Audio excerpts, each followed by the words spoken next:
अगर कुछ इधर उधर हो भी गया तो वो अकेले तो है जिनके थप्पड़ भी खा के हमको कोई दिक्कत नहीं कि क्या कर लेंगे, ज्यादा से ज्यादा 2 थप्पड़ मार लेंगे कि फेल हो गया, खा लेंगे भाई, अपना घर है, अपने माँ बाप है, दूसरे के माँ बाप थोड़ी है। 2 थप्पड़ मार के वही आके वापस रोएंगे आपके पास कि मुझसे गलती हो गई। तो प्लीज ध्यान रखिए, आपके माँ बाप से ज्यादा आपसे प्यार। तो अगर आप लड़के आ भी गए, आप यहाँ सक्सेसफुल नहीं भी हुए, आप आराम से उनका सामना कर सकते हैं, कोई और चीज ट्राई कर सकते हैं। वो ज्यादा से ज्यादा कुछ समय के लिए नाराज होंगे, डांटेंगे, फिर ठीक हो जाएंगे। वो माँ बाप है आपके, उन्होंने पैदा किया है आपको, और आई थिंक वो लास्ट जनरेशन है जिन्होंने अपनी पूरी जिंदगी अपने बच्चों को दी। हम नहीं देंगे, ये हम जानते हैं, करेक्ट। हमारे अभी से हम कहते हैं ना कि, और जो ठीक है, सही है कि अपने ड्रीम्स को भी फॉलो करना है, बच्चे होने का मतलब अपने ड्रीम को खत्म करना नहीं होता है, ये हमने समझ लिया। पर हमारे पेरेंट्स ने अपने ड्रीम्स को मार कर हमको खुशी से रखा, यानी वो आपसे इतना प्यार करते। तो थोड़ा बहुत अगर वो नाराज हो भी जाते, डांट भी देते, सुन लो ना, कौन सी बड़ी बात है। दुनिया की सुन रहे हो, बॉस की सुनते हो, जिस दिन जॉब लग जाएगी तब बॉस 10 बातें सुनेगा, चुपचाप मुंह नीचे करके सुनते रहोगे, और तब याद आएगी कि कैसे माँ बाप की एक बात भी नहीं सुन रहे। सर खुश हो रहा है, तब ये माँ बाप आपको याद आएंगे। सुन लो 2 बार, क्या हो जाएगा, इतना कुछ किया है उसकी जिंदगी भर आपके लिए, उनकी 2 बार डांट सुन भी लेंगे तो क्या हो जाएगा। ये याद रखे कि बाहरी तौर से डांट रहा है, अंदर से तो ये भी मेरे बिना नहीं रह सकता। तो मैं हमेशा कहती हूँ, देखिए मेरे लिए तो कहते ना कि बहुत अच्छी मूवी पीकू का डायलॉग है कि वो जैसे भी है मेरे फादर है, वो आपके माँ बाप है। और देखिए माँ बाप वो कोई पहले से नहीं बने हुए, अगर आपके लिए चीज़ें नहीं हैं तो उनके लिए माँ बाप बनना भी नहीं है। वो भी इस लाइफ में सीख रहे हैं कि क्या कर सकते हैं, वो अपनी तरफ से 100% दे रहे हैं। उनको नहीं समझ आ रहा कई बार कि नहीं इस चीज़ को ऐसे समझाता तो ज़्यादा अच्छा होता, उनको पता ही नहीं है वो चीज़, जैसे आपको कई चीज़ें नहीं पता, तो उनको भी वो आपकी गलतियाँ आप उनसे एक्सपेक्ट करते हो कि वो आपको समझे, आप भी तो उनको समझिए, उनकी सिचुएशन क्या है। जब आज का बच्चा बोल रहा है कि पेरेंट्स पुरानी सोच के साथ जी रहे हैं, ये नहीं समझ रहे, वो नहीं समझ रहे, उनके लिए आप नई सोच से जी रहे हैं। उनको लग रहा है कि ये मुझे नहीं समझ रहा, दोनों इसी प्रॉब्लम में अपने बीच की ब्रिज को बढ़ाते जा रहे हैं। तो दोनों ये समझना शुरू कर दो, उसकी भी दुनिया नहीं है, मेरी भी दुनिया नहीं है, दोनों को एक दूसरे की दुनिया को समझना पड़ेगा, लेकिन साथ रहकर। दुनिया इधर से उधर हो जाए, ना बच्चे माँ बाप को कभी भूलते हैं, ना माँ बाप बच्चों को कभी भूलते हैं।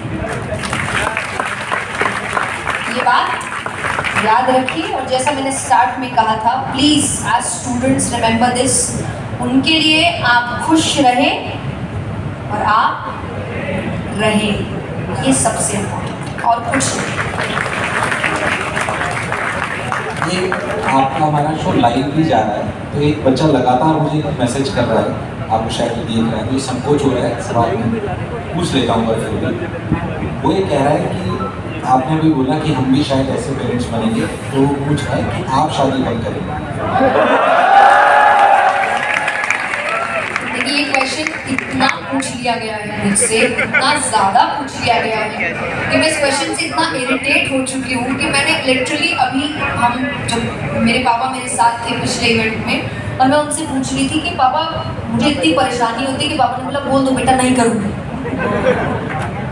तो मेरा रिएक्शन अब ये चुका है कि मुझे पूछने की वजह से शादी से एलर्जी फील होने लगी कि मुझे करना ही नहीं है अब, कि मुझे तो see I don't know to be very honest. पर ऐसा नहीं है कि मैं साधु संत या साध्वी हूँ, तो ऐसा कोई सोच है कि मुझे तो शादी करनी नहीं है या ये लाइफ, बिल्कुल नहीं। अगर ऐसा लगा कि करनी चाहिए, कोई आपको ऐसा लगा कि इसके साथ आप लाइफ बिता सकते हैं, और जिस तरीके की लाइफ मैं जीती हूँ, जैसे मैं काम करती हूँ, उसको समझना इज़ वेरी डिफ़िकल्ट, और शादी ऑल अबाउट हैप्पीनेस, कंपेनियनशिप। जब आपको लगे कि आप उस चीज़ के लिए रेडी है और आपको वो चीज़ मिल रही है, मैं विश्वास करती हूँ तभी करना चाहिए। मेरे लिए कोई चेकलिस्ट नहीं है कि मुझे इस उम्र में कर लेना है, अब जो भी दिखे कर लो, नहीं। तो मुझे ऐसा लगेगा कि हाँ, क्योंकि मैं अभी काफ़ी स्टेबल हूँ अपने लाइफ में, काफ़ी खुश हूँ। और अगर मुझे लगेगा मुझे इससे ज़्यादा खुशी मिल सकती है, only then I will be ready for marriage. क्या बात है, जोरदार तालियां बजा दीजिए। समय का अभाव है, एक दो सवाल बच्चों से लेते हैं, सवाल और भी हैं। कोई बच्ची पूछना चाहती है सवाल? अच्छा, पूछना चाहती है, लड़कों ने भी हाथ पड़ा, मैंने बच्ची बोला था। सिर्फ 2 क्वेश्चन। हाँ, बस 2 सवाल प्लीज। बेटा ऐसा कोई सवाल पूछना जो यहाँ पे नहीं हुआ हो, है ना? खड़े होके मुंह से बोलो।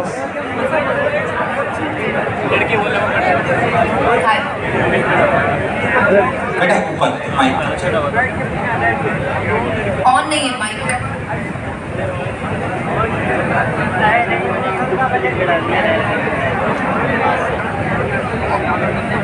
चल चल। Good evening, ma'am. Myself, Swali Rajput from UP. Ma'am कभी कभार हम अपने गोल्स से मैम भटक जाते हैं, तो मैम हमें अपने गोल्स पर कैसे फोकस करना चाहिए और उनमें कैसे डेडिकेशन करना चाहिए? ये याद रखें कि शुरू क्यों किया। हम काम शुरू कर देते हैं और फिर भूल जाते हैं। फिर हम सिर्फ जो प्रेजेंट मेहनत कर रहे हैं उस पर ध्यान रखते हैं और आपको लगता है कि नहीं नहीं कुछ हो नहीं रहा, काम सही नहीं चल रहा, और हम उसको छोड़ देते हैं। ये भूल जाते हैं कि काम शुरू क्यों किया था। फॉर एग्जाम्पल, जब आप बीमार पड़ते हैं तो मेडिसिन एक दिन में तो आपको ठीक नहीं करती। अब आप पहली मेडिसिन लेके बोलेंगे अरे ठीक नहीं हुआ, छोड़ दो। आपको उसने पहले ही बोला या तो 3 दिन की मेडिसिन है, 1 हफ्ते की मेडिसिन है, किसी को 1 महीने की मेडिसिन होती है। तो आपको रेगुलरली वो काम करना पड़ता है। क्यों? क्योंकि आपने स्टार्ट किया था ठीक होने के लिए।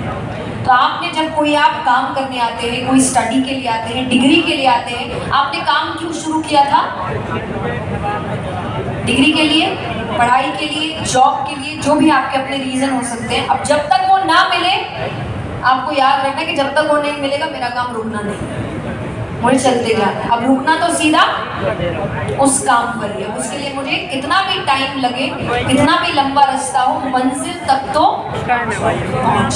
ये बार बार अपने आप को याद दिलाना, हमने याद नहीं दिला पाते, इसीलिए हम भटक जाते हैं। हम भूल जाते हैं कि हमने शुरू क्यों किया था, तब एक्साइटमेंट क्या थी उस चीज़ को। इसीलिए आपको आजकल जर्नल्स लिखना शुरू करो, बार बार खुद को याद दिलाओ। हमारा दिमाग थोड़ा सा भुलक्कड़ है, भूल जाता है कि उसने काम शुरू क्यों किया था। उसको याद दिलाइए और अपने आप वापस काम की ओर बढ़ जाए। Thank you.